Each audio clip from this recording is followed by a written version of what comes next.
부모도 없는 주제에 어디서 감히 우리 집안에? 한수정이 코웃음을 치며 말했습니다.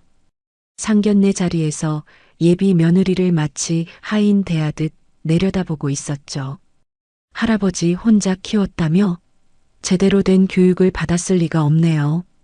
서연의 눈에서 눈물이 글썽였습니다. 윤석호도 거들었어요. 우리 집안 체면이 있는데 격이 맞아야지. 그때 72살 이양국이 젓가락을 천천히 내려놓았습니다. 오늘 받으신 우월감, 곧 무릎 꿇고 후회하시게 될 겁니다. 차갑게 웃으며 일어서는 그의 눈빛이 싸늘했죠. 한수정은 비웃었습니다. 저 늙은이가 뭘 어쩌겠다고. 하지만 그들은 몰랐습니다. 그 조용한 노인이 종로를 소나기에 쥔 진짜 큰손이라는 사실을 말이죠. 너희 부모님은 어디 있니?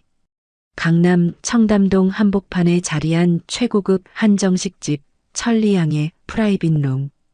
오후 3시 두 집안의 첫 만남을 위한 상견례 자리였습니다. 창밖으로는 봄볕이 따사롭게 내리쬐고 있었지만 방 안의 분위기는 어딘가 냉랭했죠. 이서연은 단정한 베이지색 원피스를 입고 앉아 있었습니다. 26살 신진 패션 디자이너로 막 이름을 알리기 시작한 나이였죠. 깔끔하게 정돈한 긴 생머리가 어깨 위로 흘러내렸습니다. 그 옆에는 72살의 할아버지 이양국이 정갈한 회색 정장 차림으로 자리했어요. 오랜 세월의 흔적이 새겨진 얼굴이었지만 여전히 고든 자세와 날카로운 눈빛을 간직하고 있었습니다. 맞은편에는 윤재혁과 그의 부모가 앉아 있었죠.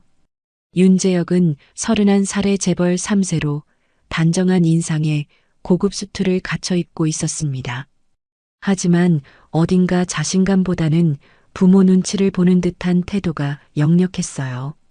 그의 아버지 윤석호는 65살 정도로 보이는 위압적인 체구의 남자였습니다. 대형 건설사 윤건설의 회장이라는 직함답게 값비싼 시계와 반지로 치장하고 있었죠.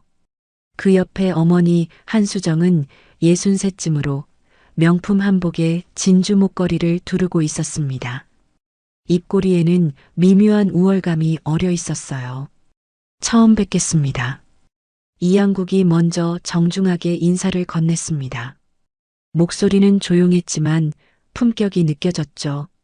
70평생을 살아온 사람만이 낼 수 있는 깊이가 있었습니다. 네, 안녕하세요. 윤석호가 건성으로 답했습니다. 제대로 된 인사라고 보기 어려웠죠. 한수정은 차를 홀짝이면서 눈으로만 이양국과 서연을 훑어봤습니다. 마치 물건을 평가하듯 냉정한 시선이었어요.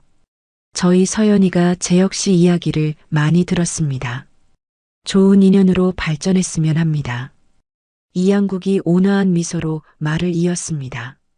손녀를 바라보는 그의 눈빛은 따뜻했어요. 부모를 일찍 여인 어린 손녀를 홀로 키워온 세월이 고스란히 담겨 있었죠. 그런데요. 한수정이 차를 내려놓으며 입을 열었습니다. 톤이 달라졌어요. 처음에 어색함이 사라지고 대신 날카로운 무언가가 스며들었죠. 공기가 순식간에 팽팽해졌습니다. 서연 씨 부모님은 어디 계시나요? 오늘 이런 중요한 자리에 안 나오셨네요. 질문이라기보다는 추궁에 가까웠습니다. 서연의 어깨가 미세하게 굳어들었어요. 예상했던 질문이었지만 막상 듣고 나니 가슴이 답답해졌죠. 저희 부모님은 제가 어렸을 때 교통사고로 돌아가셨습니다. 서연의 목소리가 작아졌습니다. 아무리 많이 해본 대답이어도 여전히 아픈 말이었어요. 아, 그러시군요. 한수정이 과장되게 놀라는 표정을 지었습니다. 하지만 그 눈빛에는 동정 대신 차가운 계산이 어려 있었어요. 마치 이런 대답을 기다리고 있었던 것처럼 보였죠. 그럼 할아버님께서 혼자 키우셨다는 말씀이시네요? 한수정이 시선을 이양국에게 돌렸습니다. 그 시선에는 존경보다 의심이 섞여 있었어요. 마치 혼자서 제대로 키웠을 리 없다는 듯한 표정이었습니다. 그렇습니다. 이양국의 대답은 담담했습니다. 하지만 예리한 사람이라면 눈치챘을 겁니다. 그의 눈이 미세하게 가늘어졌다는 걸 말이죠. 요즘 젊은 분들 참 대단하시네요. 윤석호가 어색한 침묵을 깨려고 했습니다. 서연 씨도 직장 생활 하신다고 들었는데 어디서 일하세요? 작은 패션하우스에서 디자이너로 일하고 있습니다. 서연이 또렷하게 대답했습니다. 하지만 한수정의 반응은 예상과 달랐죠. 패션하우스요? 월급이 얼마나 되나요? 순간 룸이 정적에 휩싸였습니다. 윤재혁이 당황한 표정으로 어머니를 바라봤어요. 어머니, 그런 걸 왜? 뭐가 이상해? 우리 집 며느리가 될 사람인데 알아야지. 한수정의 목소리가 더욱 날카로워졌습니다. 그리고요. 한수정이 찻잔을 탁자에 내려놓았습니다. 소리가 유난히 크게 났어요. 부모도 없는 집안이라니 우리 아들한테 어울리지 않아요. 가문의 격이 맞아야 하는데 솔직히 좀 그렇네요. 그 순간 시간이 멈춘 것 같았습니다. 서연이 고개를 떨구었어요. 26해 동안 이런 말을 수없이 들어왔지만 여전히 아팠습니다. 이양국은 묵묵히 수저를 내려놓았습니다. 72해를 살아온 남자의 손은 전혀 떨리지 않았어요. 오히려 너무나 조용했죠. 오늘 받은 모욕 100배로 갚아드리겠습니다. 목소리는 낮았지만 룸 전체를 압도했습니다. 한수정이 순간 당황한 표정을 지었어요. 뭐라고요? 서연아, 일어나자. 이양국이 손녀의 손을 잡고 일어섰습니다. 할아버지, 괜찮아요. 이제 집에 가자. 두 사람이 룸을 나가는 뒷모습을 윤재혁이 바라봤습니다. 그의 얼굴에는 복잡한 감정이 교차하고 있었어요. 하지만 결국 아무 말도 하지 못했습니다. 어머니, 너무 심하신 거 아니에요? 문이 닫힌 후에야 윤재혁이 작게 항의했습니다. 심해? 사실을 말한 건데 뭐가 심해? 너 결혼하면 평생 가는 거야. 집안 배경이 없으면 나중에 고생하는 건 너야. 한수정은 전혀 반성하는 기색이 없었습니다. 그날 저녁 종로 낡은 다세대 주택의 작은 거실. 서연은 소파에 웅크린 채 울고 있었습니다. 온종일 참았던 눈물이 집에 오자마자 터져 나왔어요. 할아버지, 미안해요. 제가 부족해서. 무슨 소리야? 내가 부족한 게 아니야. 이양국이 손녀 옆에 앉으며 말했습니다. 사람의 가치는 부모가 있고 없고로 매겨지는 게 아니야. 그런 식으로 생각하는 사람들이 잘못된 거지. 하지만 저 때문에 할아버지까지 모욕을 당하셨잖아요. 서연이 흐느끼며 말했습니다. 괜찮아. 오히려 잘 됐어. 이양국이 서재 쪽을 바라보며 말했습니다. 사람들은 나를 그냥 은퇴한 늙은이로만 알고 있지. 하지만 세상엔 보이는 게 전부가 아니란다. 할아버지? 서연이 고개를 들어 이양국을 바라봤습니다. 평소와 다른 분위기가 느껴졌어요. 오늘 그 사람들한테 제대로 된 교육을 시켜줘야겠구나. 이양국이 일어서며 서재로 향했습니다. 서재에 들어선 이양국은 오래된 금고 앞에 섰습니다. 30년 만에 여는 금고였죠. 비밀번호를 입력하자 무거운 문이 천천히 열렸습니다. 안에는 두툼한 서류 봉투들이 가지런히 정리되어 있었어요. 첫 번째 봉투를 꺼냈습니다. 종로 일대 건물 20채의 등기권리증이었죠. 두 번째 봉투에는 주요 대기업 주식 증서가 들어 있었습니다. 세 번째 봉투에는 각종 계약서와 명함들이 가득했어요. 이양국은 오래된 명함 하나를 집어들었습니다. 김동욱 전 금융감독원장이라는 글씨가 희미하게 보였죠. 50년 지기 친구이자 여전히 금융계에 막강한 영향력을 행사하는 인물이었습니다. 핸드폰을 들어 번호를 눌렀습니다. 동욱이야, 나야. 전화기 너머로 친구의 놀란 목소리가 들려왔습니다. 한국이 형님? 웬일이세요? 내일 시간 있나? 할 이야기가 있어서. 물론이죠. 어디서 뵐까요? 종로 그 익숙한 찻집에서 보세. 다음 날 오후 이양국은 종로 골목 깊숙한 곳에 자리한 전통 찻집 청송원에 앉아 있었습니다. 오래된 한옥을 개조한 이곳은 재계 원로들의 비공식 모임 장소로 유명했죠. 잠시 후 68살의 김동욱이 들어섰습니다. 형님, 오랜만입니다. 그래, 앉게. 무슨 일로 부르셨습니까? 우리 손녀 이야기 들었나? 아니요, 무슨 일인데요? 이양국이 어제 있었던 일을 담담하게 설명했습니다. 김동욱의 표정이 점점 굳어졌어요. 그게 정말입니까? 요즘 세상에 그런 몰상식한 사람들이. 윤건설 윤석호 회장 알지? 물론입니다. 요즘 강남 재건축 사업으로 승승장구하고 있다던데요. 그 사업 말인데. 이양국이 찻잔을 내려놓으며 말했습니다. 금융권 대출이 얼마나 들어가 있나? 김동욱이 잠시 생각하더니 대답했습니다. 한재은행에서 500억, 대한저축은행에서 300억 정도로 알고 있습니다. 그 은행들 대주주가 누군지 아나? 김동욱이 고개를 끄덕였습니다. 형님께서 한재은행 지분 15%, 대한저축은행 지분 20%를 갖고 계시죠. 이양국이 미소를 지었습니다. 하지만 그 미소는 차갑기만 했어요. 동욱이, 자네 아직도 은행권에 영향력이 있지? 물론입니다. 그럼 부탁 하나만 하세. 윤건설 대출권 재검토하게 해주게. 김동욱이 잠시 침묵했습니다. 형님, 그건 그 회사를 무너뜨릴 수도 있는 일입니다. 알고 있네. 하지만 사람들은 배워야 해. 말에는 책임이 따른다는 걸 말일세. 알겠습니다. 형님 부탁이시니 도와드리겠습니다. 한편 서연은 회사에서 이상한 분위기를 감지했습니다. 동료들이 어딘가 어색한 미소를 지으며 인사했어요. 서연 씨, 괜찮아요?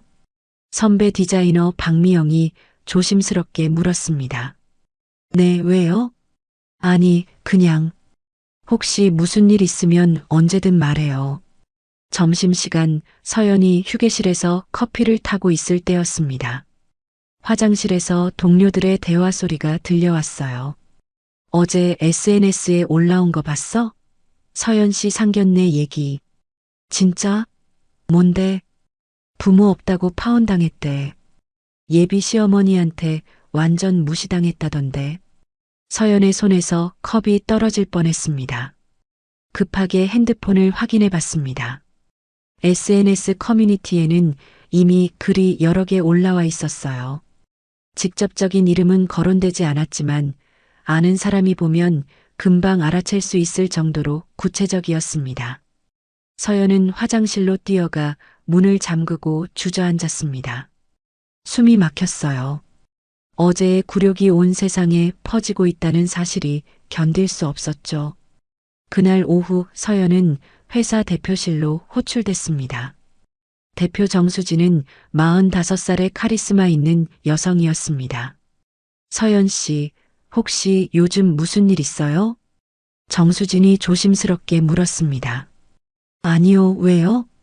오늘 아침에 이상한 전화를 받았어요. 서연 씨 개인 신상에 대해 묻는 전화였는데 서연은 직감했습니다. 한수정이었을 거라고. 대표님, 죄송합니다. 제 개인 일로. 아니에요. 괜찮아요. 그냥 알아두라고 말해준 거예요. 정수진이 부드럽게 말했습니다. 서연 씨는 실력 있는 디자이너예요. 그 누가 뭐라 해도 이 회사에서 당신은 소중한 사람이에요. 퇴근 후 집으로 돌아온 서연은 현관문을 열자마자 주저앉았습니다. 할아버지, 저 이제 어떡해요? 서연이 울먹이며 말했습니다. 회사까지 전화가 갔대요. 이양국이 손녀를 꼭 안아줬습니다. 괜찮아. 다 괜찮아질 거야. 며칠만 기다려봐. 할아버지가 다 해결할 테니까. 그날 밤 이양국은 다시 서재로 들어갔습니다. 책상 위에는 각종 서류들이 펼쳐져 있었죠. 핸드폰이 울렸습니다. 김동욱에게서 온 문자였어요. 형님, 내일 한재은행 여신 심사팀 미팅 있습니다. 윤건설 건도 안건에 올렸습니다. 이양국이 답장을 보냈습니다. 고맙네. 그리고는 또 다른 번호로 전화를 걸었습니다. 상대방은 대성건설 회장 박철수였어요. 철수야, 나야. 이 회장님? 오랜만입니다. 자네 회사가 윤건설하고 강남 재건축 공동사업 추진 중이지? 네, 맞습니다. 그건 철회하게. 박철수가 당황한 목소리로 물었습니다. 갑자기 왜요? 내가 부탁하네. 이양국의 목소리는 조용했지만 거절할 수 없는 무게가 실려 있었습니다. 알겠습니다. 이 회장님 말씀이시니 그렇게 하겠습니다. 전화를 끊은 이양국은 창밖을 바라봤습니다. 종로 거리의 불빛들이 반짝이고 있었어요. 월요일 아침 윤건설 회장실은 분주했습니다. 윤석호는 책상 앞에 앉아 여러 서류를 검토하고 있었죠. 강남 재건축 사업은 그의 인생 최대 프로젝트였습니다. 회장님, 한재은행에서 연락 왔습니다. 비서가 급하게 들어왔습니다. 뭐래? 이번 주 금요일에 긴급 여신 심사회의가 있다고 합니다. 여신 심사? 우리 대출은 이미 승인된 거 아닌가? 그게 재검토가 필요하다고 합니다. 윤석호의 미간이 찌푸려졌습니다. 무슨 소리야? 계약서까지 다 작성했는데? 같은 시각 강남 청담동 고급 빌라에서는 한수정이 여유롭게 아침을 먹고 있었습니다. 여보, 회사 일은 잘 되고 있어? 당연하지. 이번 재건축 프로젝트 성공하면 우리 회사 업계 토보 안에 든다고 윤석호가 자신 있게 말했습니다. 그나저나 재혁이 결혼거는 잘 정리했어? 한수정이 커피를 마시며 물었습니다. 응, 그래. 내가 잘 처리했어. 격이 안 맞는 집안하고 얽히면 나중에 골치 아파. 그렇죠. 우리 재혁이는 재벌가 딸이랑 결혼해야 해요. 한수정은 만족스러운 표정을 지었습니다. 전혀 죄책감 같은 건 느끼지 않았어요. 그날 오후 한수정은 친구들과 청담동 골프장에서 만났습니다. 5명의 여성이 모였는데 모두 재계 인사들의 부인이었죠. 수정 언니, 요즘 잘 지내세요? 48살의 채영이가 물었습니다. 물론이죠. 남편 회사도 잘 되고 재혁이도 곧 좋은 집안 딸이랑 선볼 거예요. 아, 그러고 보니 상견례 갔다 오셨다던데 어땠어요? 한수정이 고개를 저었습니다. 아이고, 말도 마세요. 부모도 없는 집안이더라고요. 할아버지가 혼자 키웠다는데 그게 제대로 된 교육을 받았겠어요? 다른 여성들이 고개를 끄덕였습니다. 그래서 바로 정리했어요. 우리 재혁이가 고생할 게 뻔하잖아요. 잘하셨어요. 결혼은 신중해야죠. 한수정은 으쓱했습니다. 하지만 그 자리에 있던 여성 중 한 명, 52살의 강민주는 복잡한 표정을 지었습니다. 강민주의 남편은 종로에서 오래 사업을 해온 사람이었습니다. 그래서 이양국이라는 이름을 알고 있었죠. 한편 윤재혁은 회사 사무실에서 멍하니 앉아 있었습니다. 서연이 전화를 끊은 뒤로 연락이 되지 않았어요. 형, 무슨 고민 있어? 동료 직원이 물었습니다. 아니, 아무것도 아니야. 여자친구 때문이야? 상견례 어땠대? 윤재혁이 한숨을 쉬었습니다. 글쎄, 잘 안 풀렸어. 부모님이 반대하셨어? 응. 집안 배경 문제로. 윤재혁은 대답하지 못했습니다. 자신도 그날 아무 말도 하지 못했으니까요. 화요일 오전 윤석호는 더 심각한 소식을 들었습니다. 회장님, 대한저축은행에서도 연락 왔습니다. 비서가 긴장한 표정으로 말했습니다. 뭐래? 우리 회사 대출건을 재심사하겠답니다. 뭐, 거기는 이미 집행 단계 아니었어? 그런데 갑자기 방침이 바뀌었다고 합니다. 윤석호가 책상을 탁 쳤습니다. 도대체 무슨 일이야? 두 은행이 동시에? 저도 이상합니다. 뭔가 조직적으로 움직이는 것 같은데. 윤석호는 불안감이 커졌습니다. 뭔가 잘못되고 있다는 느낌이 들었어요. 혹시 우리 회사에 문제라도 생긴 거 아닌가? 아니요, 재무 상태는 건전합니다. 다만 뭐야? 최근에 협력사 몇 곳에서 계약 조건 재협상을 요청했습니다. 어느 회사들인데? 태성물산, 한양건자재, 그리고 대명철강입니다. 윤석호의 얼굴이 굳어졌습니다. 그 세 회사는 모두 프로젝트의 핵심 협력사였거든요. 그날 저녁 윤석호는 집으로 돌아와서도 계속 전화를 걸고 있었습니다. 한수정이 옆에서 물었죠. 여보, 무슨 일 있어요? 표정이 안 좋은데. 회사 일로 좀 복잡해. 무슨 일인데요? 은행이랑 협력사들이 갑자기 태도를 바꿨어. 이상해. 그냥 일시적인 거 아닐까요? 당신 회사 잘 되고 있잖아요. 한수정은 크게 신경 쓰지 않았습니다. 수요일 상황은 더욱 악화됐습니다. 윤석호가 출근하자마자 비서가 급하게 달려왔어요. 회장님, 큰일입니다. 뭔데? 청담동 백화점 건물주한테서 공문이 왔는데요. 공문? 무슨 공문? 임대료를 3개월 뒤부터 3배로 인상한다는 내용입니다. 뭐? 3배?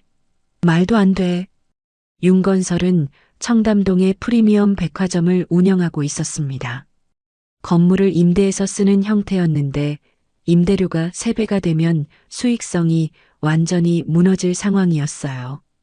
건물주가 누구야? 그게 건물주 이름이 이양국이라고 나와 있습니다. 이양국? 윤석호는 그 이름이 낯설었습니다. 점심시간 한수정에게 전화가 왔습니다. 여보, 백화점 건물주가 임대료를 올린다는데 이양국이라는 사람인 것 같아. 이양국? 그게 누구예요? 나도 몰라. 혹시 아는 사람이야? 한수정도 고개를 갸우뚱했습니다. 하지만 그날 저녁 한수정은 골프 모임에서 충격적인 이야기를 들었습니다.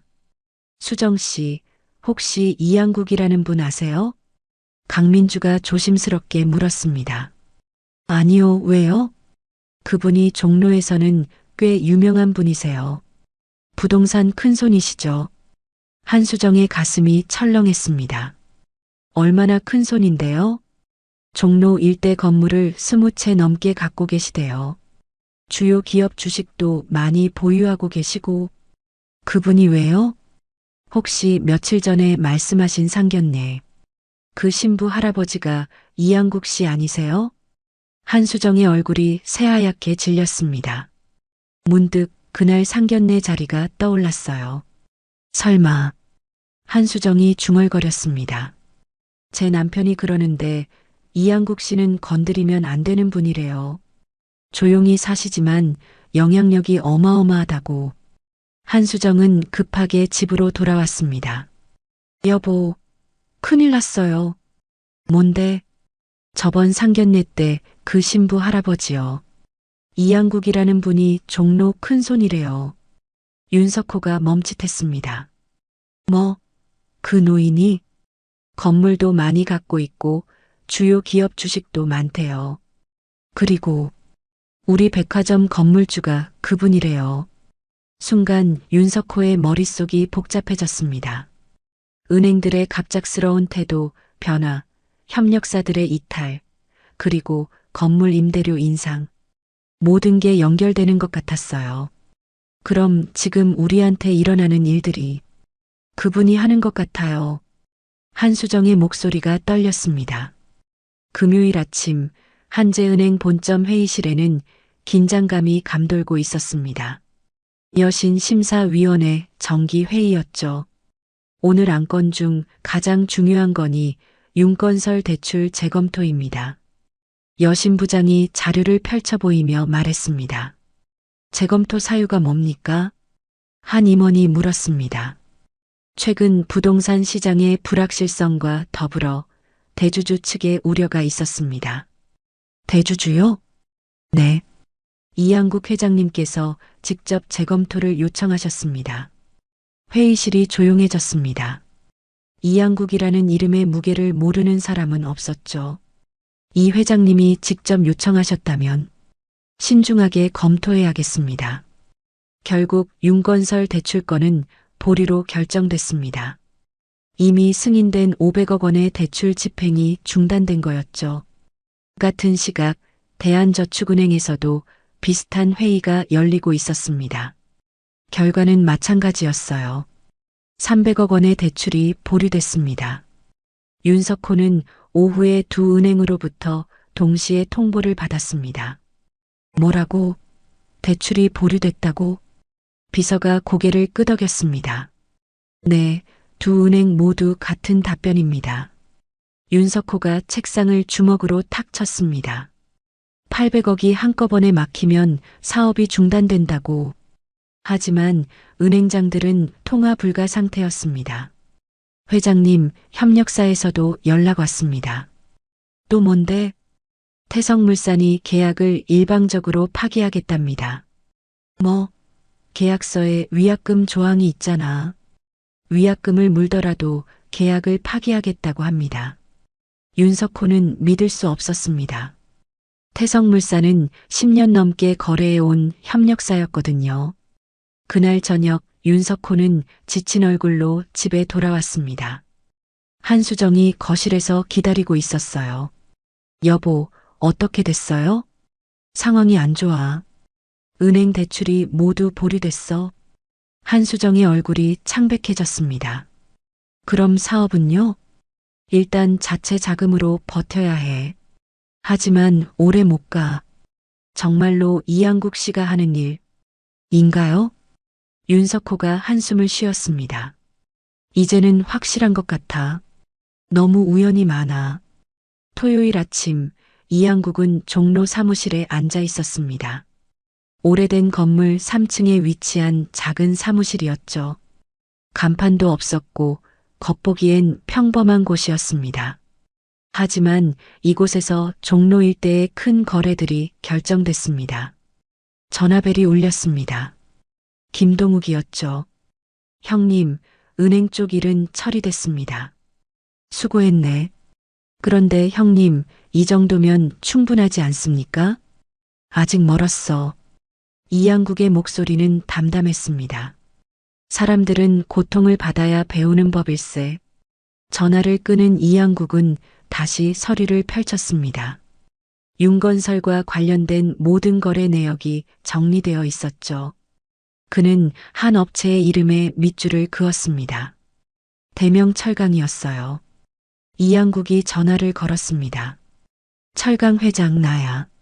상대방은 대명철강 회장 이철강이었습니다. 이 회장님? 오랜만입니다. 자네 회사가 윤건설한테 자재 공급하고 있지? 네, 맞습니다. 이번 달부터 공급 중단하게. 이철강이 잠시 침묵했습니다. 알겠습니다. 그렇게 하겠습니다.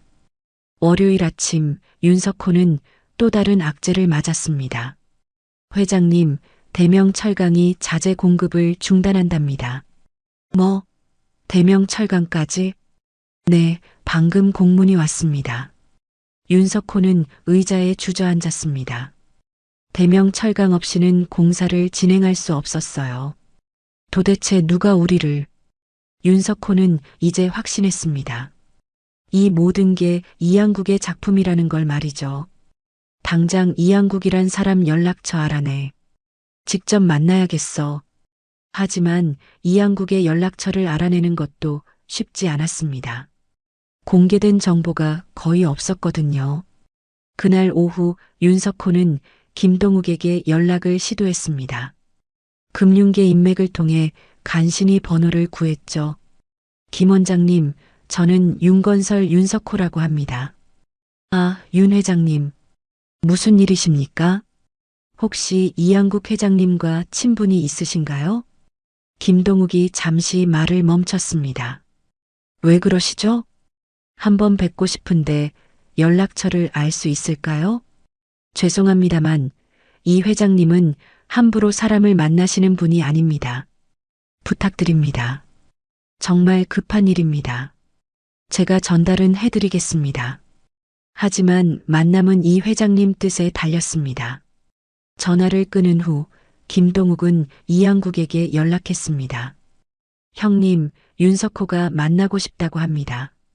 거절하게. 이양국의 대답은 단호했습니다. 아직 때가 아니야. 더 배워야 해. 한편 서연은 회사에서 새로운 프로젝트에 몰두하고 있었습니다. 독립 브랜드 런칭 준비였죠. 대표 정수진이 전폭적으로 지원해주고 있었어요.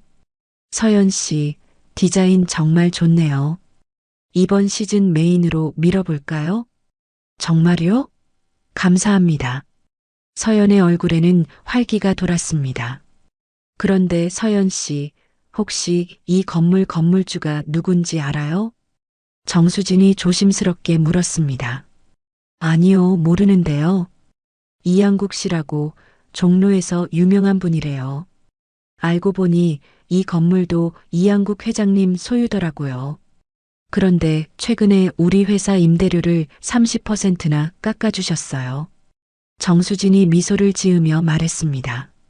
그 덕분에 서연 씨 프로젝트 예산을 더 확보할 수 있었어요. 서연은 할아버지가 조용히 자신을 지원하고 있다는 걸 깨달았습니다. 가슴이 따뜻해졌어요. 그날 저녁 집으로 돌아온 서연은 이양국에게 물었습니다. 할아버지, 우리 회사 건물도 할아버지 거였어요? 그래. 이양국이 태연하게 대답했습니다. 왜 말씀 안 하셨어요? 말할 필요가 있나? 내가 실력으로 일하는 건데. 할아버지. 서연의 눈시울이 붉어졌습니다. 근데 할아버지, 윤재혁 씨네 회사 일은 정말 할아버지가 하신 거예요? 이양국이 차를 한 모금 마시며 고개를 끄덕였습니다. 사람들은 배워야 해. 말에는 책임이 따른다는 걸 말이야. 화요일 윤건설 주가가 급락하기 시작했습니다. 대출 보류와 협력사 이탈 소식이 시장에 알려지면서 투자자들이 불안해한 거였죠. 회장님, 주가가 20% 떨어졌습니다. 비서가 다급하게 보고했습니다. 윤석호는 모니터를 바라봤습니다. 빨간색 숫자들이 계속 내려가고 있었어요. 주주들한테서 전화 폭탄이 오고 있습니다. 경영진 책임을 묻겠다고 합니다. 윤석호는 더 이상 버틸 수 없다는 걸 깨달았습니다. 이양국을 직접 만나야만 했어요. 그는 종로로 향했습니다. 이양국의 사무실 위치를 간신히 알아냈거든요. 낡은 건물 앞에 도착한 윤석호는 잠시 망설였습니다. 정말 이런 곳에 그 사람이? 하지만 선택의 여지가 없었습니다. 3층으로 올라가 문을 두드렸어요. 누구십니까? 안에서 이양국의 조용한 목소리가 들렸습니다. 윤건설 윤석호입니다. 잠깐 뵙고 싶습니다. 잠시 침묵이 흘렀습니다. 들어오시죠. 문이 열렸습니다. 이양국은 책상에 앉아 차를 마시고 있었어요. 윤석호는 그 앞에 섰습니다. 앉으시죠. 감사합니다. 윤석호가 조심스럽게 앉았습니다. 이양국의 눈빛이 차갑게 빛나고 있었어요. 무슨 일로 오셨습니까? 이양국이 먼저 입을 열었습니다. 이 회장님, 제발 부탁드립니다. 윤석호의 목소리가 떨렸습니다. 제발 용서해 주십시오. 윤석호가 고개를 숙이며 말했습니다. 하지만 이양국의 표정은 변하지 않았어요. 용서요? 무엇을 용서하라는 겁니까? 이양국이 차를 한 모금 마시며 물었습니다.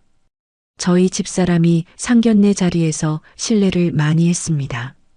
진심으로 사과드립니다. 사과는 당사자가 해야 하는 거 아닙니까? 왜 윤 회장님이 대신하시죠? 이양국의 목소리는 여전히 차분했지만 날카로웠습니다. 그건 집사람이 아직 상황을 제대로 파악하지 못해서 파악하지 못한 게 아니라 반성하지 않는 거겠죠. 윤석호는 할 말이 없었습니다. 이 회장님, 제가 어떻게 해야 합니까? 회사가 무너지고 있습니다. 회사가 무너지는 게 문제입니까? 이양국이 윤석호를 똑바로 바라봤습니다. 사람을 무시하고 모욕한 게 문제죠. 그런데 지금도 윤 회장님은 회사 걱정만 하시는군요. 윤석호는 그제야 깨달았습니다. 이양국이 원하는 건 단순한 사과가 아니라는 걸 말이죠. 돌아가시죠. 더 이상 할 말이 없습니다. 이양국이 차가운 목소리로 말했습니다. 윤석호는 어쩔 수 없이 일어섰습니다. 문을 나서며 뒤돌아봤지만 이양국은 이미 서류를 보고 있었어요. 집으로 돌아온 윤석호는 한수정에게 화를 냈습니다. 당신이 제대로 사과했어야 했어. 제가 뭘 잘못했다고요? 사실을 말한 건데. 한수정은 여전히 자신의 잘못을 인정하지 않았습니다. 수요일 오전 종로 상인회관 대회의실에는 100명이 넘는 사람들이 모여 있었습니다. 분기별로 열리는 종로 상인회 정기 모임이었죠. 회장 이동수가 마이크를 잡았습니다. 오늘은 특별히 모실 분이 계십니다. 사람들의 시선이 단상으로 집중됐습니다. 종로 발전에 오랫동안 기여해 오신 이양국 회장님을 모시겠습니다. 박수 소리가 회의실을 가득 메웠습니다. 이양국이 단상에 올랐어요. 윤석호도 그 자리에 있었습니다. 단상에 선 이양국을 보는 순간 얼굴이 굳어졌어요. 감사합니다. 이양국이 조용히 인사했습니다. 오늘 이 자리에 서게 되어 영광입니다. 제가 종로에서 사업을 시작한 지 50년이 되었습니다. 그동안 많은 분들과 인연을 맺으며 살아왔습니다. 이양국의 시선이 잠시 윤석호를 향했습니다. 윤석호는 시선을 피했어요. 사업을 하다 보면 성공도 있고 실패도 있습니다. 하지만 가장 중요한 건 사람에 대한 예의입니다. 돈이 많고 권력이 있다고 해서 사람을 함부로 대해서는 안 됩니다. 회의실이 조용해졌습니다. 저는 앞으로도 종로에서 그런 가치를 지켜나가겠습니다. 그리고 그렇지 못한 사람들에게는 책임을 묻겠습니다. 이양국의 목소리가 단호해졌습니다. 박수가 터져 나왔습니다. 이양국이 단상에서 내려오면서 윤석호 옆을 지나갔어요. 두 사람의 눈이 마주쳤지만 이양국은 그냥 지나쳐버렸습니다. 회의가 끝난 후 사람들이 이양국에게 인사하러 몰려들었습니다. 윤석호도 다가가려 했지만 다른 사람들에게 밀려났어요. 이 회장님 오랜만입니다. 한 중년 남자가 공손하게 인사했습니다. 대성건설 회장 박철수였죠. 그래요, 박 회장. 잘 지냈나? 덕분에 잘 지내고 있습니다. 지난번 말씀하신 윤건설 건은 처리했습니다. 수고했어요. 윤석호는 그 대화를 듣고 충격을 받았습니다. 대성건설의 이탈도 이양국의 지시였던 거였어요. 또 다른 사람이 다가왔습니다. 대명철강 회장 이철강이었죠. 이 회장님 건강하시죠? 덕분에 잘 있네. 자재 공급 중단 거는 말씀하신 대로 했습니다. 윤석호의 얼굴이 창백해졌습니다. 모든 것이 이양국의 손 안에 있었던 거였죠. 이 회장님, 윤석호가 다급하게 불렀습니다. 하지만 이양국은 돌아보지도 않고 회의실을 나갔어요. 목요일 윤건설 이사회가 긴급 소집됐습니다. 회장님, 현재 회사 상황이 심각합니다. 재무이사가 보고했습니다. 유동성 위기로 이번 달 말 자금이 바닥납니다. 대출도 막혔고 협력사도 없습니다. 다른 은행은 알아봤나? 다 거절당했습니다. 이양국 회장님의 영향력이 생각보다 큽니다. 한 이사가 말했습니다. 이 회장님이 누구길래 이렇게 영향력이 큰 겁니까? 제가 조사해 봤는데요. 경영기획실장이 자료를 펼쳤습니다. 이양국 회장님은 종로 일대 건물 22채를 소유하고 계십니다. 시가로 치면 2천억 원이 넘습니다. 이사들이 놀란 표정을 지었습니다. 그뿐만이 아닙니다. 한재은행 지분 15%, 대한저축은행 지분 20%, 그리고 주요 대기업 주식도 상당량 보유하고 계십니다. 윤석호는 고개를 떨구었습니다. 자신이 얼마나 큰 실수를 했는지 깨달았어요. 또한 금융계와 건설업계의 인맥이 광범위하십니다. 과거 금융감독원장, 주요 건설사 회장들이 모두 이 회장님 사람들입니다. 그럼 우리가 이길 방법이 없다는 겁니까? 한 이사가 절망적으로 물었습니다. 솔직히 말씀드리면 이 회장님이 용서하지 않는 한 어렵습니다. 윤석호는 더 이상 버틸 수 없다는 걸 알았습니다. 회의를 마친 후 윤석호는 집으로 돌아와 한수정을 불렀습니다. 당신이 직접 가서 사과해야겠어. 싫어요. 한수정은 여전히 고집을 부렸습니다. 회사가 망하면 우리도 끝이야. 이 집도 당신이 좋아하는 명품들도 다 사라진다고. 그래도 싫어요. 왜 제가 무릎을 꿇어야 해요? 그럼 우리 다 같이 망하자.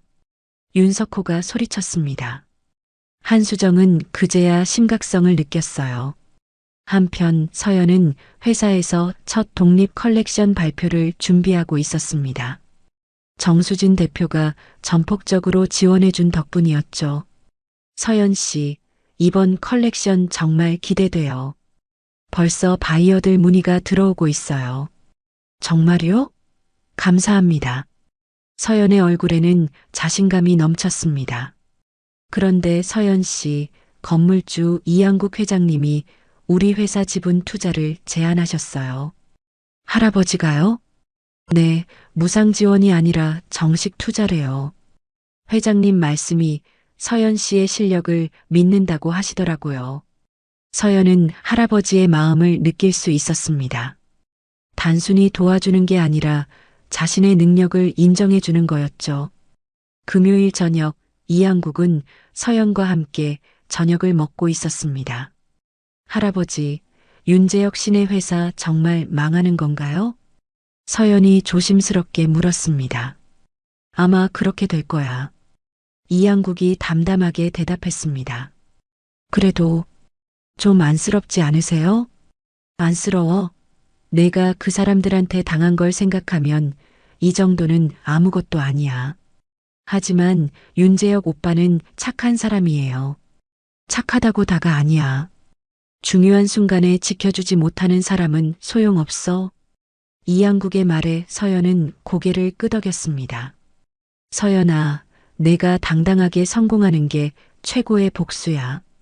그러니까 내 일에 집중해. 네, 할아버지. 그날 밤 윤석호는 다시 한번 이양국의 사무실을 찾아갔습니다. 이번에는 한수정도 함께였어요. 이 회장님, 저희 부부가 함께 왔습니다. 이양국은 문을 열어주었습니다. 들어오시죠. 두 사람이 들어서자 이양국은 차를 내왔습니다. 무슨 일이십니까?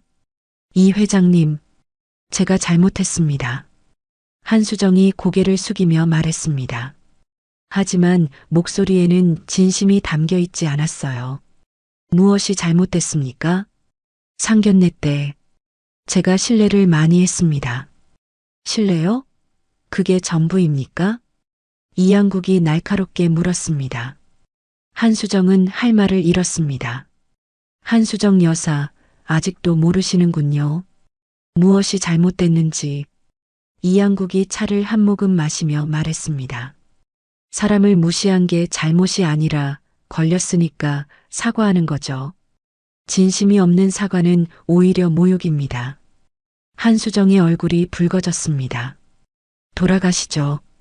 더 이상 만날 이유가 없습니다. 이양국이 단호하게 말했습니다. 한수정과 윤석호는 아무 말도 하지 못한 채 사무실을 나왔습니다. 계단을 내려오면서 한수정이 울음을 터뜨렸어요.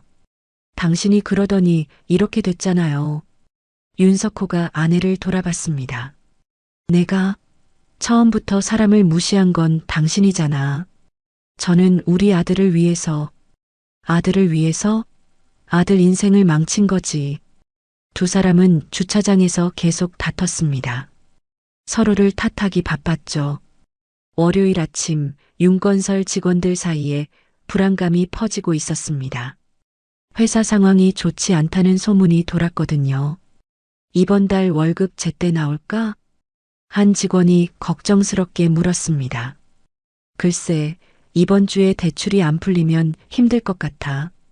진짜 회사 망하는 거 아니야? 불안감은 점점 커져갔습니다. 몇몇 직원들은 이력서를 준비하기 시작했어요. 오전 10시 윤석호는 긴급 기자회견을 열었습니다. 더 이상 숨길 수 없는 상황이었죠. 현재 윤건설은 일시적인 유동성 문제를 겪고 있습니다. 윤석호가 떨리는 목소리로 말했습니다. 하지만 조만간 해결될 것으로 봅니다. 기자들이 질문을 쏟아냈습니다. 회장님, 대출이 모두 거절된 게 사실입니까? 일부 은행에서 재심사를 진행 중입니다. 이양국 회장과의 관계 때문이라는 소문이 있는데요. 그건 근거 없는 이야기입니다. 하지만 윤석호의 표정은 그가 거짓말하고 있다는 걸 드러냈어요. 기자회견이 끝난 후 윤건설 주가는 더욱 폭락했습니다. 전날보다 30%나 떨어졌어요. 회장님, 주주들이 집단 소송을 준비하고 있다는 소식입니다. 비서가 다급하게 보고했습니다. 윤석호는 의자에 주저앉았습니다. 한편 한수정은 사교 모임에 나가지 못하고 집에만 있었습니다. 친구들이 연락을 피하기 시작했거든요. 핸드폰이 울렸습니다. 최영희에게서 온 전화였어요. 영희야, 오랜만이네. 수정 씨, 미안한데 다음 주 모임에는 안 나오는 게 좋을 것 같아. 왜? 무슨 일인데? 다른 언니들이 좀 부담스러워 하더라고. 윤건설 일도 있고 해서. 한수정의 손이 떨렸습니다. 알았어. 그럼 나는 이제 모임에 나가지 않을게. 전화가 끊어졌습니다. 한수정은 그제야 자신이 완전히 고립됐다는 걸 깨달았어요. 화요일 윤재혁은 회사 인사팀에 불려갔습니다. 재혁 씨, 회사 상황이 어려워서 그러는데 희망퇴직을 신청해 주실 수 있겠습니까? 인사팀장이 조심스럽게 말했습니다. 저를요? 회장 아들인데요? 그래서 더 그렇습니다. 다른 직원들 사기 문제도 있고. 윤재혁은 충격을 받았습니다. 자신마저 회사에서 밀려나는 거였어요. 알겠습니다. 정리하겠습니다. 사무실로 돌아온 윤재혁은 멍하니 앉아 있었습니다. 모든 게 무너지고 있었죠. 문득 서연이 떠올랐습니다. 서연은 그 시각 패션쇼 리허설 현장에 있었습니다. 자신이 디자인한 옷들이 무대에 오르고 있었어요. 서연 씨, 정말 멋져요. 이번 컬렉션 대박 날 것 같아요. 동료들이 엄지를 치켜 세웠습니다. 감사해요. 다들 도와주셔서 가능했어요. 서연의 얼굴에는 자신감과 행복이 넘쳤습니다. 대표님, 바이어들 반응이 정말 좋습니다. 스태프가 흥분해서 말했습니다. 벌써 오더가 들어오기 시작했어요. 정수진이 만족스러운 미소를 지었습니다. 서연 씨 덕분이네요. 그날 저녁 서연은 이양국에게 좋은 소식을 전했습니다. 할아버지, 패션쇼 리허설이 정말 잘 됐어요. 그래, 우리 손녀 대단하네. 이양국이 따뜻하게 웃었습니다. 할아버지 덕분이에요. 아니야, 내 실력이야. 서연은 할아버지를 꼭 안았습니다. 수요일 윤건설의 파산 위기설이 공식화됐습니다. 주요 언론에서 일제히 보도했죠. 윤건설, 자금난 심화로 파산 위기. 대출 막히고 협력사 이탈. 윤건설 존폐 기로. 윤석호는 회사에 출근하지 못했습니다. 기자들이 몰려들었거든요. 회장님, 파산 소문이 사실입니까? 직원들 임금은 지급할 수 있습니까? 윤석호는 대답하지 않고 차에 탔습니다. 집에 도착하니 한수정이 거실에서 명품 가방들을 정리하고 있었습니다. 뭐 하는 거야? 이거라도 팔아야죠. 돈이 필요하잖아요. 한수정의 목소리에는 절망이 섞여 있었습니다. 당신이 그토록 자랑하던 샤넬 가방을 팔겠다고? 달리 방법이 없잖아요. 두 사람은 처참한 모습으로 서로를 바라봤습니다. 그날 밤 윤재혁은 서연의 회사 앞을 다시 찾아갔습니다. 마지막으로 한 번만 보고 싶었어요. 서연이 퇴근하는 모습이 보였습니다. 동료들과 웃으며 이야기하고 있었죠. 서연아. 윤재혁이 조용히 불렀습니다. 서연이 돌아봤어요. 윤재혁 씨? 잠깐만 시간 될까? 두 사람은 근처 카페에 앉았습니다.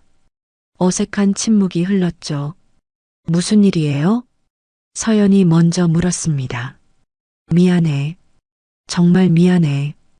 윤재혁의 목소리가 떨렸습니다. 이제 와서 미안하다고 해서 달라질 게 있나요? 알아. 하지만 그래도 말하고 싶었어. 내가 그때 너를 지키지 못한 거 정말 후회해. 서연은 윤재혁을 조용히 바라봤습니다. 윤재혁 씨, 저는 이제 괜찮아요. 오히려 그 일이 있어서 제가 더 강해진 것 같아요. 서연아. 그러니까 이제 그만 괴로워하세요.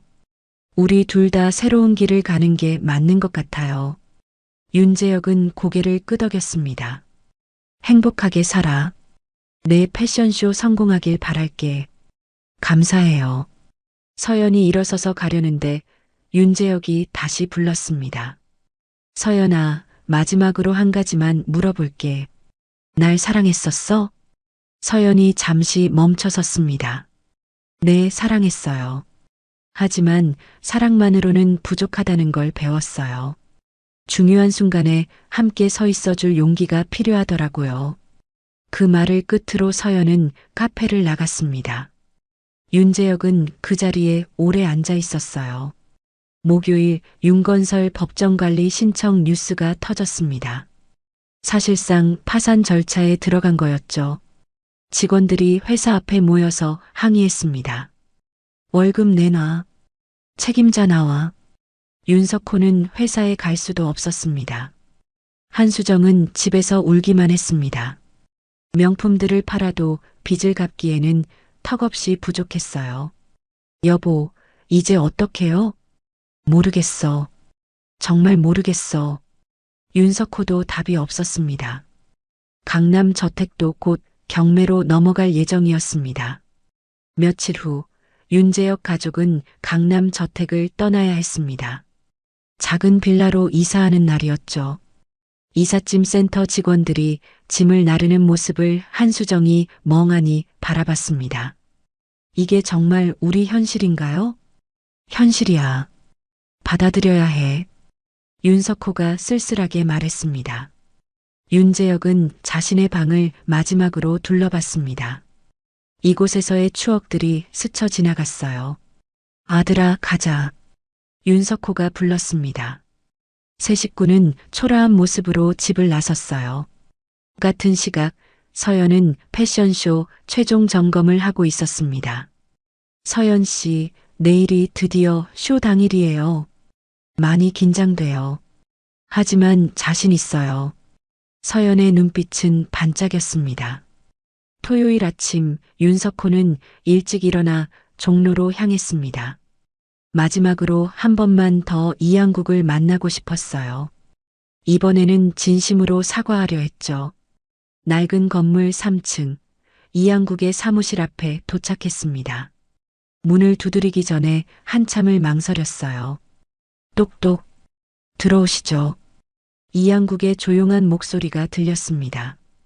윤석호가 문을 열고 들어섰어요. 또 오셨군요.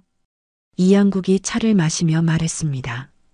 이 회장님, 정말 마지막입니다. 윤석호가 무릎을 꿇었습니다. 일은 평생 처음으로 남에게 무릎을 꿇는 순간이었죠. 제발, 제발 용서해 주십시오. 목소리가 떨렸습니다. 이양국은 차를 내려놓고 윤석호를 내려다봤어요. 무릎 꿇는 법은 배우셨군요. 이양국이 천천히 말했습니다. 하지만 사람 대접하는 법은 여전히 모르시는 것 같습니다. 윤석호가 고개를 들어 이양국을 바라봤습니다. 제가 정말 잘못했습니다. 집사람도 지금은 후회하고 있습니다. 후회요? 이양국이 냉소를 띄었습니다. 망해서 후회하는 건 후회가 아닙니다. 그건 그냥 두려움이죠. 윤석호는 할 말을 잃었습니다. 윤 회장님, 일어나시죠. 이양국이 말했습니다. 윤석호가 천천히 일어섰어요. 사람을 무시하는 데는 1초도 안 걸렸습니다. 하지만 그 대가는 평생 가는 법입니다. 이양국이 창밖을 바라보며 말했습니다.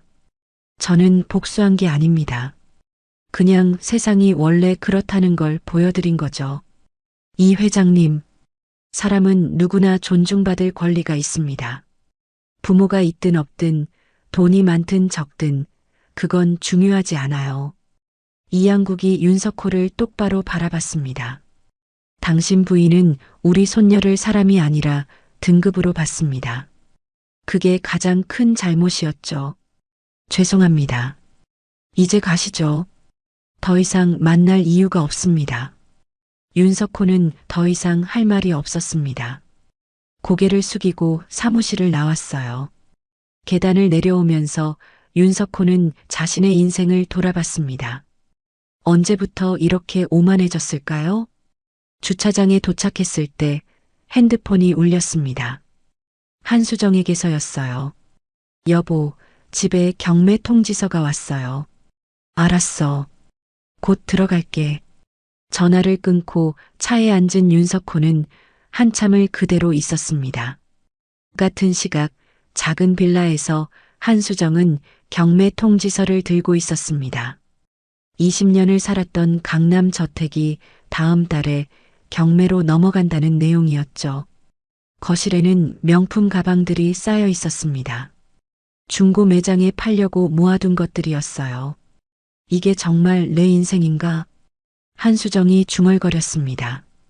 불과 2달 전만 해도 사교계의 여왕이었는데 이제는 이렇게 초라해졌죠. 문이 열리며 윤재혁이 들어왔습니다. 이력서를 들고 있었어요. 엄마, 나 이력서 넣으러 다녀올게. 재혁아. 한수정이 아들을 불렀습니다. 엄마 때문에 이렇게 됐지? 미안하다. 윤재혁은 대답하지 않았습니다. 그냥 현관문을 닫고 나갔어요. 한수정은 그 자리에 주저앉아 울었습니다. 자신의 오만이 가족을 이렇게 만들었다는 게 너무 후회됐어요. 일요일 오후 서연의 패션쇼가 열렸습니다. 강남 대형 전시장에는 수백 명의 바이어와 기자들이 모여 있었죠. 백스테이지에서 서연은 긴장하고 있었습니다. 떨려요. 정말 떨려요. 괜찮아. 잘할 수 있어. 동료가 격려했습니다. 쇼가 시작됐습니다. 모델들이 서연의 디자인을 입고 런웨이를 걸었어요. 관객들의 박수 소리가 들렸죠. 정말 멋지다. 신선한 디자인인데? 바이어들이 감탄했습니다. 마지막으로 서연이 무대에 올랐습니다. 할아버지가 선물한 한복을 입고 있었어요. 전통과 현대가 조화를 이룬 아름다운 디자인이었죠. 관객석에는 이양국도 앉아 있었습니다. 손녀가 무대에 서는 모습을 자랑스럽게 바라봤어요. 감사합니다. 서연이 인사하자 우레와 같은 박수가 터져 나왔습니다. 쇼가 끝난 후 기자들이 서연을 둘러쌌습니다. 서연 씨, 이번 컬렉션 정말 좋았어요. 어떤 영감으로 만드셨나요? 서연이 밝게 웃으며 대답했습니다. 힘든 시기를 겪으면서 더 강해질 수 있었어요. 그 경험이 디자인에 녹아 있습니다. 특히 마지막에 입으신 한복이 인상적이었는데요. 할아버지께서 선물해 주신 거예요. 전통의 아름다움을 현대적으로 재해석하고 싶었습니다. 인터뷰가 끝나고 바이어들이 줄을 섰습니다. 주문이 쏟아졌어요. 서연 씨, 저희 백화점에 입점 가능할까요? 해외 바이어들도 관심 보이고 있어요. 정수진 대표가 흐뭇한 표정으로 지켜보고 있었습니다. 서연 씨, 대성공이에요. 그날 저녁 서연과 이양국은 조용한 한식당에서 저녁을 먹었습니다. 할아버지, 오늘 정말 꿈만 같았어요. 잘했어. 정말 자랑스럽다. 이양국이 손녀의 손을 꼭 잡았습니다. 할아버지 아니었으면 불가능했을 거예요. 아니야. 내 실력이야. 할아버지는 그냥 기회를 만들어준 것뿐이야. 서연의 눈시울이 붉어졌습니다. 할아버지, 윤재혁 씨네 가족은 어떻게 됐어요? 이양국이 잠시 침묵했습니다. 스스로 선택한 결과를 받고 있지. 그게 세상의 이치야. 용서해 주실 생각은 없으세요? 용서는 진심 어린 반성이 있을 때 의미가 있는 거야. 그들은 아직도 자신들이 뭘 잘못했는지 제대로 모르고 있어. 서연은 고개를 끄덕였습니다. 일주일 후 서연의 패션 브랜드는 정식으로 론칭됐습니다. 이양국이 투자한 자금으로 독립 매장도 열었죠. 종로 한복판에 위치한 깔끔한 매장이었습니다. 오픈 당일 많은 사람들이 축하하러 왔습니다. 정수진 대표를 비롯해 업계 인사들도 참석했어요. 서연 씨, 축하해요. 앞으로 더 큰 성공 기대하겠습니다. 감사합니다. 그때 한 남자가 매장 앞을 지나갔습니다. 윤재혁이었어요. 우연히 이 길을 지나다가 서연의 매장을 발견한 거였죠. 화려한 간판과 북적이는 사람들을 보며 윤재혁은 잠시 멈춰 섰습니다. 서연이 매장 안에서 밝게 웃고 있는 모습이 보였습니다. 예전보다 훨씬 자신감 넘치고 행복해 보였어요. 윤재혁은 안으로 들어가지 못하고 그냥 지나쳤습니다. 자신에게는 그럴 자격이 없다고 생각했죠. 한 달 후 윤석호는 작은 사무실에서 재기를 준비하고 있었습니다. 친구의 도움으로 작은 건설 하청업을 시작한 거였어요. 예전의 화려함은 온데간데 없었지만 이제는 겸손하게 일하고 있었습니다. 한수정은 파트타임 일을 시작했습니다. 명품 매장이 아니라 동네 슈퍼마켓이었죠. 처음엔 자존심이 상했지만 이제는 일하는 게 당연하다고 생각했어요. 어느 날 윤석호는 종로를 지나다가 이양국을 우연히 마주쳤습니다. 이양국은 평소처럼 단정한 모습으로 거리를 걷고 있었어요. 이 회장님, 윤석호가 조심스럽게 인사했습니다. 이양국이 멈춰 섰습니다. 윤 회장님, 요즘 어떻게 지내십니까? 보시다시피 평범하게 살고 있습니다. 이 회장님은 건강하시죠? 덕분에. 짧은 대화였지만 예전과는 달랐습니다. 윤석호의 태도에는 진정한 겸손함이 배어 있었어요.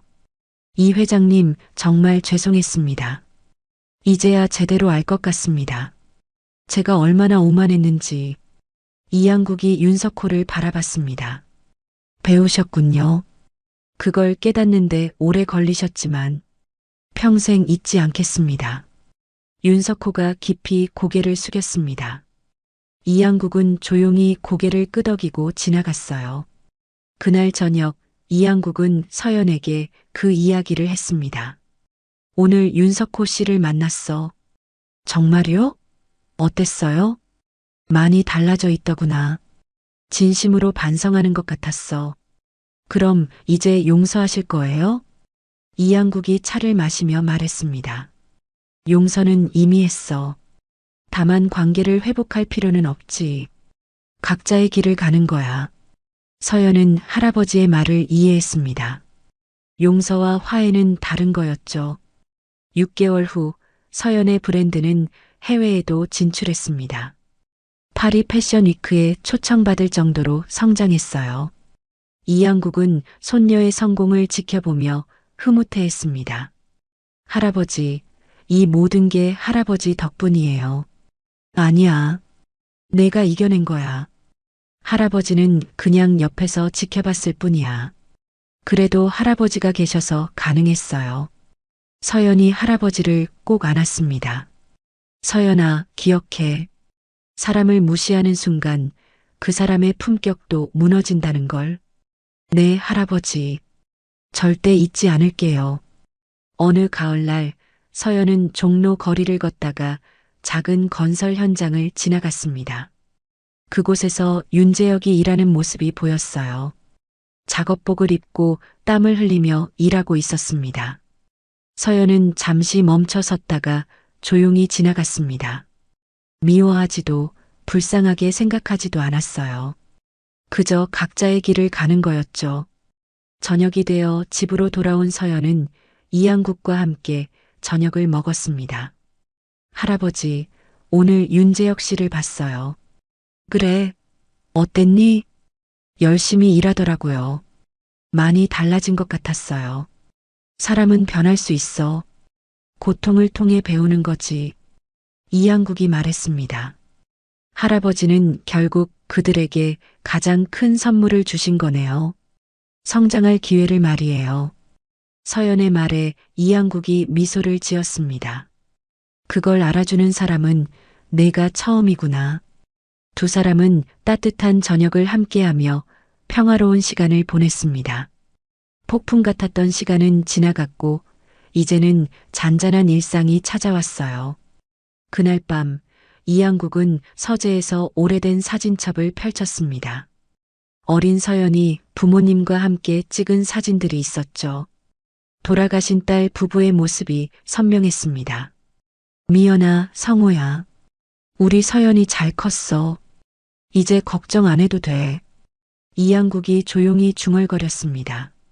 사진 속 딸과 사위가 미소 짓고 있는 것 같았어요. 창밖으로는 가을밤의 달빛이 고요하게 비추고 있었습니다. 이양국은 창가에 서서 종로 거리를 바라봤어요. 50년을 살아온 이 거리에서 또 하나의 이야기가 끝나고 있었습니다. 사람은 품격으로 기억된다. 돈이나 권력이 아니라. 이양국의 작은 중얼거림이 고요한 밤에 울려 퍼졌습니다. 오늘 이야기 좋으셨다면 구독, 댓글, 알람 설정 부탁드립니다. 여러분의 소중한 댓글 하나가 영상 제작에 큰 힘이 됩니다. 감사합니다.